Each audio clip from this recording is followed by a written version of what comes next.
be joined by Ronald Tubid and City Councilor Ferdinand Cocon, and we're underway. 2 minutes allotted time. You're picking this team to be the favorite, huh?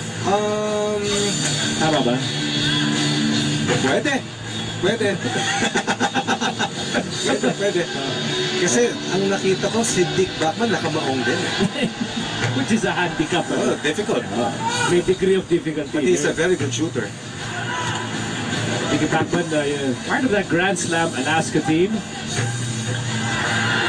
Tubin with a miss.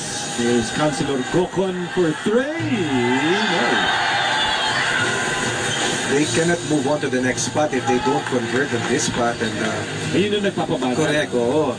It's not only converting a shot, you have to make sure that you convert it in the quickest possible time. 5 spots before you can go to the 6th and final spot, which is the midcourt area. The crowd getting in it, nakakadagdag pa sa pressure yan pag may hiyawan sa tabi-tabi. Oy, makapag-pituins nila yan. Ay, stupid correct na ba? Si Councilor. Ito na. Actually dito, kahit sino pwede mo. Correct. They select the Councilor. Oh! Ayun. Diretso sa kabilang distrito. Ganyan din. They're eating up a lot of time trying to decide kung sino. Yeah, nagbigay galang lang sa nakakatanda. Pero pa.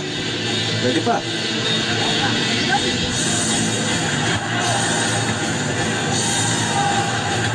Actually, no Wednesday, all 3 teams make an effort. Oh.